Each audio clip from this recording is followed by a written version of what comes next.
Principal Product Manager de Precisely. John ayuda a empresas a integrar tecnologías de datos dispares con sistemas de nube modernos en tiempo real. Su conferencia se titula Generar confianza en datos para nube e inteligencia artificial. Esta plática es en inglés. Si requieren algún dispositivo, pueden hacerlo con nuestro equipo. Les van a solicitar una identificación. Eso creo que es ahí en la puerta. We welcome John de Saint Phalle. Thank you all for having me today. Is this too loud? Is it all right for everyone? So my name is John de Saint Phalle. I've been with Precisely for a number of years now. And basically we work to help organizations build trust in their data. And I think we're all sort of sitting in this day and age where we're trying to figure out how we take the environment in which we sit today and kind of modernize it for the next generation of users. And before I come to kind of these events, I always like to think about the bigger picture. We're all so caught up in our day-to-day, individual bits and bytes and data migration and what we're doing, that sometimes we forget to think about the big picture. And so on my way over here, I was reading a novel by the name of Northwoods. And it talks about this house that first was built at the beginning of the American Revolution. And it charts the story of this house over time. So from the early days, 1600s, up until modern day that we sit here today. And it talks about the different owners of the house and the different things they do to it over time. And I often think about kind of our responsibility in IT is very similar to that, right? We inherit this, sometimes it's beautiful and sometimes it's falling apart to an extent. But we inherit this environment that we are stewards of for a generation, right? We work in an environment for a number of years. At that point, we pass it on to the next group of people, hopefully better than we left it. And so what I'm here to talk to you today is a little bit about how we can be good stewards of the environments in which we live. We'll talk about how we got here, right? What's the foundation and the backdrop that kind of, built this house that we're sitting in today? And then how can we take this this environment and set it up so that future generations can take advantage of things like data and analytics and AI and whatever kind of the next phase of challenges might be. So we'll also talk about some stories that I have in working with specific customers, specific use cases, and then some general advice that I hope will be at least somewhat useful to you in some way, shape, or form. So how did we get here, right? There have been a lot of trends over time, changes in technology, but I think what we're experiencing now is a little bit different. The growth of cloud, how we're sort of exponentially speeding up our processes, developing new applications, it's really nothing like we've ever seen before. And similar to other challenges, we're going to see situations where some organizations will see this as a tremendous opportunity. They'll have this great opportunity to reinvent how they do business, how they enable their applications, how they interact with customers. But others are going to see it as a challenge that's too difficult to overcome, right? It's the evolutionary story. We've seen it, generation by generation. And so when we think about, where we're going, there are a lot of, macro forces at play. We're still dealing with a lot of the long-term effects of the pandemic. I'll talk about that in detail and how it's kind of permanently changed how we do business. From a regulatory standpoint, we're seeing much more focus on data security, information security, data governance, where data resides, and I think we're all very interconnected in this way, right? Because privacy regulations that are issued or developed in Europe find their way over to Latin America and vice versa. So we need to be aware of all these different changing regulatory policies. And then, of course, there's a lot of uncertainty in the world that we live in today, right? We have, volatile economic conditions. There are a number of conflicts that are unfolding around the globe. And so all of this really stands to impact how we do business today. And it doesn't really matter what, industry you're in, because all of these things kind of touch you in some way, shape, or form. So, looking at these in a little bit more detail, From a pandemic standpoint, we saw a big shift in skills, right? There was this idea of the Great Resignation, where a lot of people either left certain jobs or they transitioned from one company to another. And so we have this situation where some companies have a lot of skills, they have a lot of skills in certain areas, and some have none, right? One good example of this is legacy systems, IBM systems, where there were a lot of folks that retired, so there's a skills gap in the workplace, but then there are also a lot of folks that consolidate around one particular organization. I know anecdotally, I had a lot of friends that went to go work for AWS as part of their mainframe modernization initiative who had been working on the mainframe or in various companies for a number of years. So you have these skills that are kind of shifting and the gravity of skills. You have more and more users that are looking to engage online through applications, right? This was already a trend, more and more online sales, but it grew even further in the pandemic.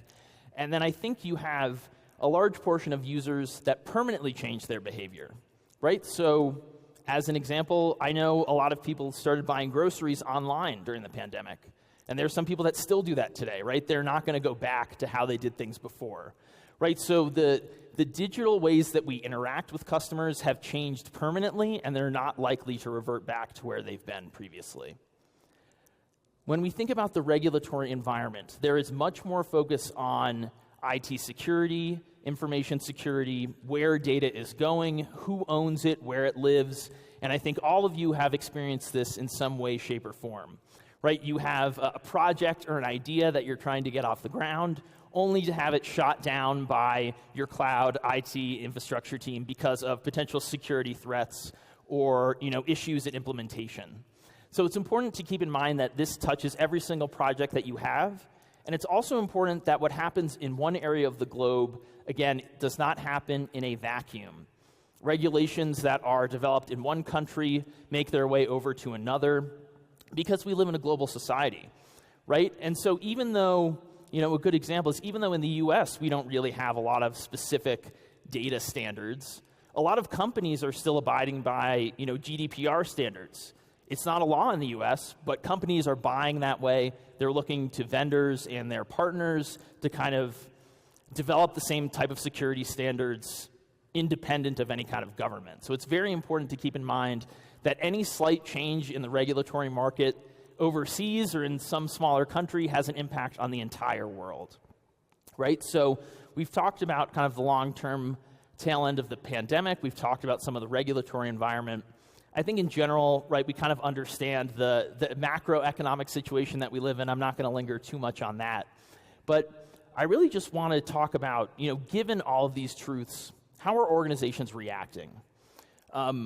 More and more organizations want to embrace cloud-first principles. They see the cloud as kind of the answer to a lot of these problems. I can develop solutions more quickly.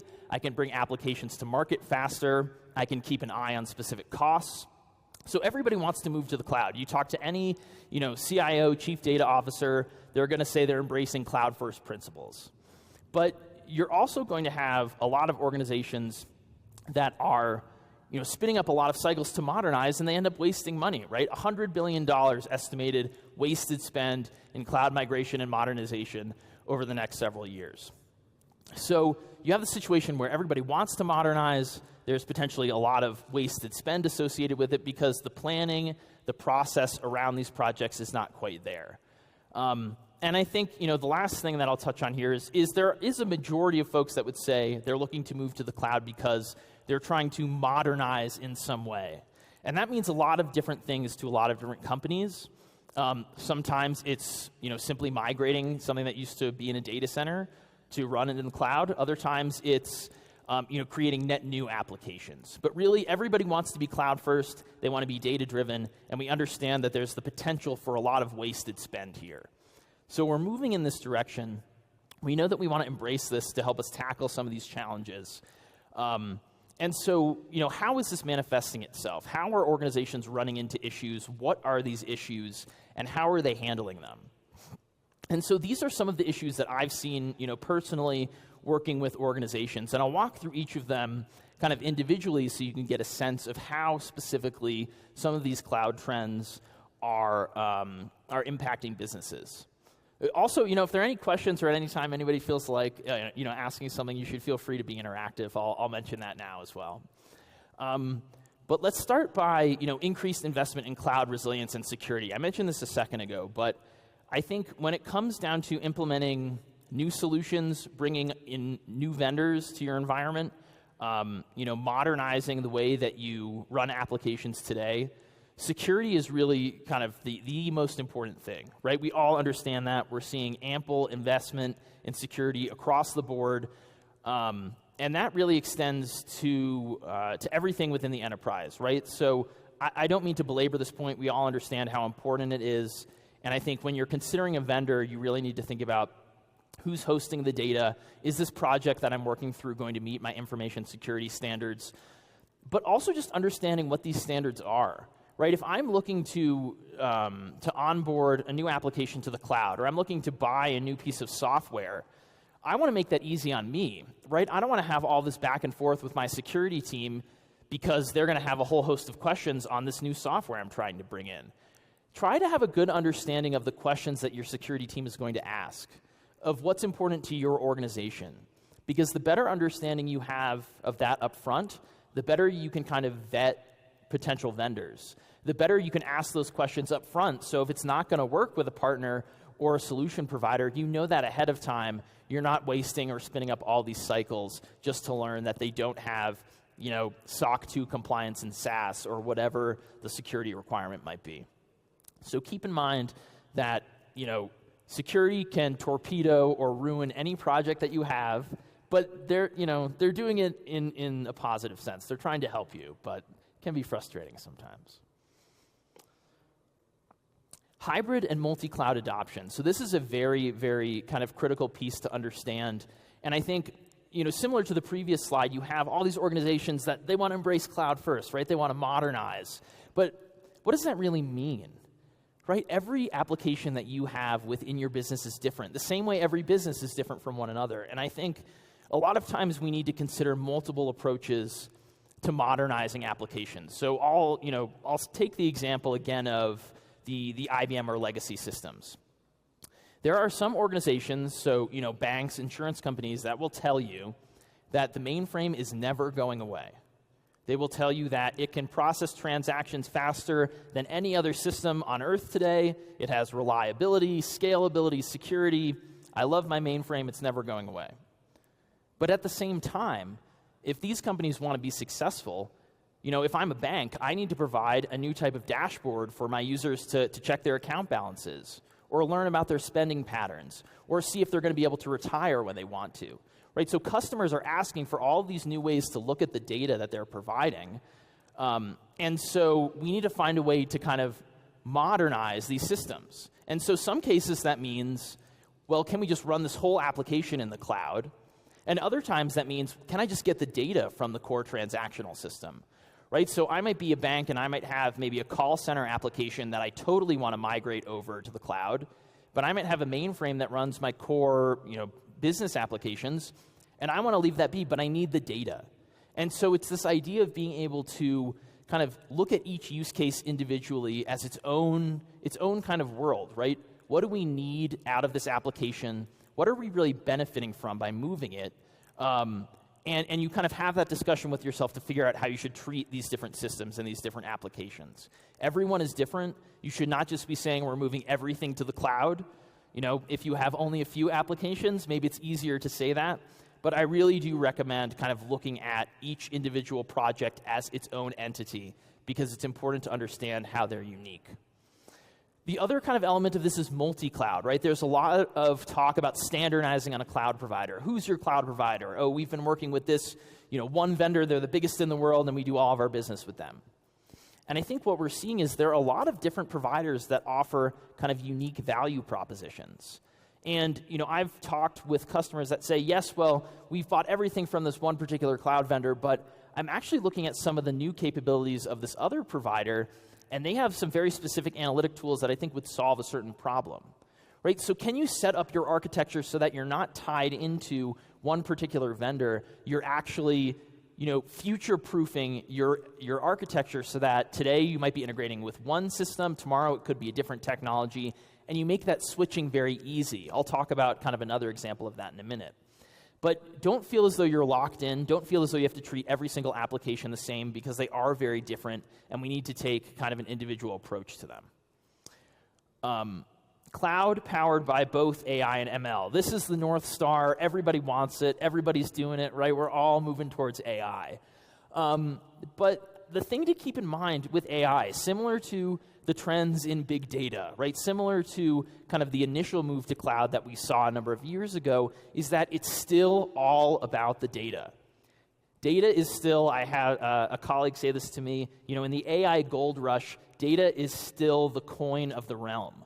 Data is still the currency that drives all of this stuff. So you could have the greatest model, you could have the greatest application, you could hear about the latest technology, but if you don't have the data to supply it, it's not going to be any good. If you don't have clean, accurate, consistent, up-to-date data, all these new technologies are useless. So keep that in mind, right? We're all looking for, well, what's this next company that provides whatever the AI capabilities are? You should really be thinking about, what are the ways that I can get my data ready for this next wave of AI? Because if you get your data ready, there are, so many different things that you can do to capitalize on that over the years. It's not just AI, it's whatever the next trend is. You have data that's accurate, that's consistent, that has context, that's standardized, and it's ready for whatever the next set of tooling is. No-code or low-code cloud services. This is another kind of critical aspect of being able to deliver services quickly and in time to meet the needs of your customers. I think we've all learned at this point that building things from scratch takes time, right? It takes a lot of energy, it takes a lot of knowledge to write code, and most of the time we don't have that expertise.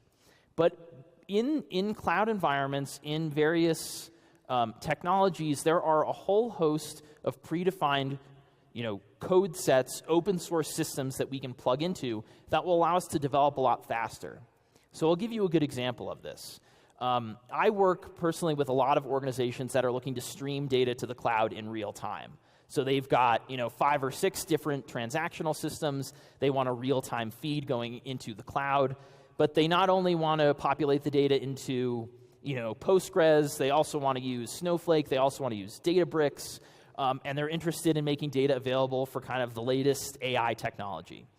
So, rather than kind of coming up with code that's going to meet all of these standards, what they're doing is we're helping them stream data to streaming-like technologies. So things like Kafka, things like Amazon MSK, Confluent Cloud, all these different streaming technologies, and they're using Kafka Connect to actually consume and manipulate the data. So Kafka Connect is this open source framework. It basically allows you to operate on data in its streaming state in Kafka topics. And they have a whole host of toolkits that allow you to transform data, to get it into the format that you want, to consume it into a new technology. And so you don't have to write all this from scratch. You don't even as a vendor, right? We don't need to start from the ground in terms of building these solutions. We can use different components of code that's already available in the marketplace today so that we can bring you this functionality faster, right? You can build connectors yourselves or use these frameworks yourselves to get data faster. So it's all about finding what are these toolkits or software packages that exist that allow me a lot of flexibility that makes it seem like I'm coding something new, but it's really all about kind of stitching together these Lego blocks that we have. And then the last thing I'll mention here is data fabric and data mesh. These are terms that get thrown around quite a bit. I like to think of data mesh as kind of, more along the lines of how we're organizing our ownership of data. So within data mesh, it's kind of this idea that, we used to have database owners who owned all of the data, who owned all this information. But really now it's more about kind of verticalizing it. So HR, the HR data set, as well as those that view reports related to HR data, all of that is kind of wrapped up in a vertical within an organization. And each different person within that vertical has ownership of that data. If I'm consuming a report that shows a dashboard of employees, I have a responsibility for that data. If I run the database, I have a responsibility for that data. So it's basically taking this responsibility and creating the shared responsibility across the organization in these verticals, and I think that's how I kind of understand data mesh. It's more along the lines of how am I organizing my organization so that we are all kind of sharing this data responsibility. And then the data fabric is all about kind of creating this view of your data, right? So I've talked about having multiple systems that are potentially feeding the cloud. How can I get either a single pane of glass view into all these different feeds, or how can I kind of connect to all these different databases or data technologies and visualize them as if they were one system? I think that's kind of how we see data fabric and how we see organizations trying to view these operations. They have a whole host of systems. I'm going to look at them in one place. So, these are some general trends that we see, but how do I kind of make myself a cloud expert? How do I ensure that I'm following the processes that I need to be successful? And I know a lot of this sounds very general and sort of broad strokes, but it is critical and it's adaptable to a lot of things that you have within your organization, right? If I'm looking to kind of build out my cloud journey, I should start with one project, right? I've sat in rooms with 40 people where organizations say, we want to move to the cloud, and they have this whole idea of moving everything to the cloud. You're never going to get there if you think about it in that sense. I had one colleague of mine, ask me a question once, how do you eat an elephant? And the answer is one bite at a time, right? So start small. Start with a small project that has measurable goals, right? So I might have one application, it's a mobile application. I can reduce the overall cost if I move it to the cloud, or maybe I can enhance it in some way that's going to generate some type of revenue. Start small, have a defined project that will allow you to build up confidence. So as I have a couple more of these individual small projects under my belt, I have this cloud foundation. I know what I do well, I know what I don't do well, and so as I start to build up this expertise, it allows me to understand where I need to bring in help from other vendors or potentially hire for new skills. Once I gain a little bit more momentum, I have this foundation, then I've really started my migration. And really what we're marching towards is this ability to optimize and reinvent how we do business, right? Because moving to the cloud is not just to move things from point A to point B. It's because we know there are all of these exciting things that are there today, but there are going to be even more exciting things there tomorrow. So keep that in mind, that there are these kind of different stages to grow. Don't try to boil the ocean. Focus on the use cases that will have a measurable impact and learn from them, right? And it's all about kind of building this center of excellence, building up confidence, and just trying to think about how can we do things better or systematically so that we kind of build out this approach, and it's not just we have this huge set of applications, we don't even know where to begin. So again, a couple different stages that we can think about, but it's all about slowly but surely gaining momentum and moving towards the cloud and moving towards the state of optimization and reinvention, as we might call it. Too many clicks. So, we've talked about a lot of challenges today. I'll kind of try to pull it together and talk about just a few more that maybe we've neglected to dive into. So, there are a lot of things here. I just want to point out a couple. Can we see the red on the white? Maybe not. This uncertain cost of cloud migration processes, right? I put up that number, $100 billion wasted on spend. Understanding how you're being charged by your cloud providers is one of the most critical things that you can understand, right? Because for years, we've had these on-premises servers in our data center. We own the whole box. We own all the processing. We own all the storage already. It doesn't cost us anything more. I worked with one particular retailer who's trying to stand up a global data warehouse for analytics. And they were kind of new to the space, but because they were such a large company, they planned to grow very quickly. And actually, they realized that as they were migrating all these different data sources from their on-premises into the cloud, they found that they were exponentially driving up the CPU in their cloud data warehouse. They were running all these merge queries to actually land the data, and it was driving up the CPU. Now, the cost model they were using from that particular cloud vendor at the time meant that as they got past a certain point, their bill went through the roof, right? Everybody was calling this project manager saying, what are you doing with these costs? And so it's very important to understand, how am I being charged by a particular cloud vendor, right? Map out your entire architecture. What is this application doing? Is it reading from this database? Is it converting data at a certain point? Is it landing it somewhere? How is it writing data to the target? Document out all of these different components of your application, and then understand which parts of this architecture are we being charged for. And really understand that in the context of today, but also where you're going tomorrow, right? Because you don't want to be like this other organization that had a great idea and signed a contract that was good for maybe a year and a half, but really when they were growing, the cost model did not work for them. So you have to try to have a little bit of foresight here, right? You want to start small with these projects, but don't lock yourself into a situation where, because you were kind of starting small and you negotiated a certain term for your cloud agreements, now you're left kind of bearing the brunt of that. So it's very important to keep in mind, how am I being charged for this? And what is that cost model going to look like in the future?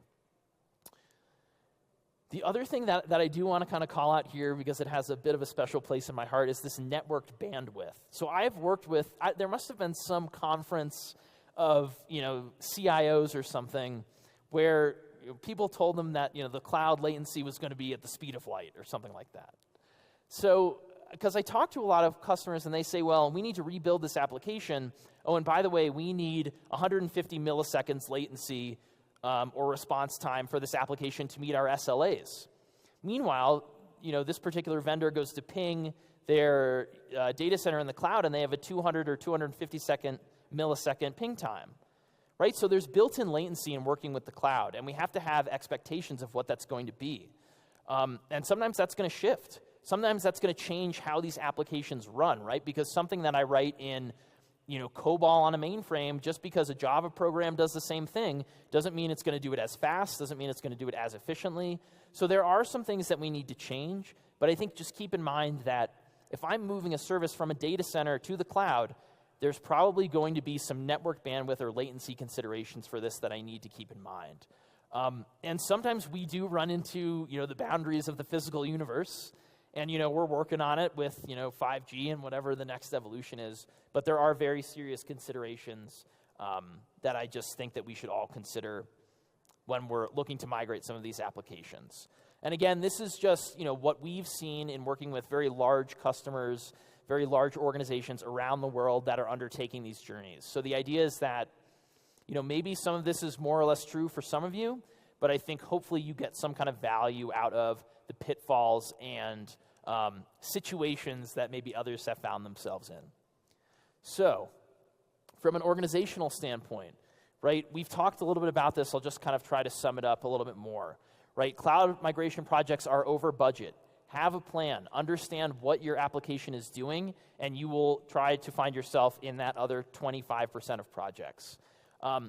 Likewise, I think scheduling kind of falls in a similar bucket, right? Understand all the different components of your application. What do you need to do? What are the different pieces of this architecture? And the more detail you go into in that planning, the better sense you're going to have of when you'll be able to deliver what you're trying to build. A word of caution, right? And I'm not saying this, to scare anybody, but we all understand that there are real implications to, not doing these things effectively. Right? There are organizations that find their names in the newspaper or find themselves in trouble with regulatory providers because they have issues with data availability or their migration does not go as planned. Right? So it's not just about wasted money. It's not just about missing a particular timeline. We can debate how important a general timeline is. It's really about innovating in such a way that you're not disrupting your existing business processes. Right? I worked with a very large organization that said, John, we really want to innovate. We love all this cloud stuff and AI, but we cannot innovate at the expense of our customers. And I think that's just something that we need to keep in mind. Planning is paramount to ensure that we do not end up in these situations. So, there are a lot of ways that organizations look to modernize. They might say, we're going to rebuild everything in the cloud. They might say that, we're going to lift and shift, keep everything the same. We might lift and shift and modernize in some way. So there are a couple different approaches. Some of us are going to find this journey a lot easier than others. And I think, regardless of what you call it, we just need to keep in mind, what the ramifications are of these projects. How can we better curb these budgets? It starts with planning. It starts with understanding how cloud providers are charging us. And it starts with understanding where we want to go as an organization to meet the needs of our customers, right? So, do's and don'ts that I'll kind of leave you with. Again, start small and really focus on building up that center of excellence. You need to know, again, what you know and what you don't know. Understand where you need help from partners and strategic vendors. And I think it's also very important to understand what's the roadmap of a particular vendor. We are in a very interesting time right now that's going to set the stage for how we do business in the next 5 or 10 years. Right? You don't want to pick a vendor or a partner in the cloud space that you don't feel is going to grow as effectively as you need them to grow. Right? We are all changing, we're all evolving. These are very large projects, some of them. And so you need to ensure you're working with partners that have that vision, that have kind of that flexibility to grow with you over time, and they don't just have kind of one solution that helps you now. So start small, understand what you don't know, work with others, ask for help, and I think first and foremost, do not treat everything the same. Everything is different. Pay attention to the details of your applications, and the more details you can kind of flesh out, the better you'll be able to avoid some of these mistakes that I've mentioned here. And with that, I do just want to thank you all so much for participating. I know it's at the end of the second day of a conference, and your legs are probably tired, and you've probably been talking to a lot of folks, so I sincerely appreciate your time and attention, and thank you for having me here today.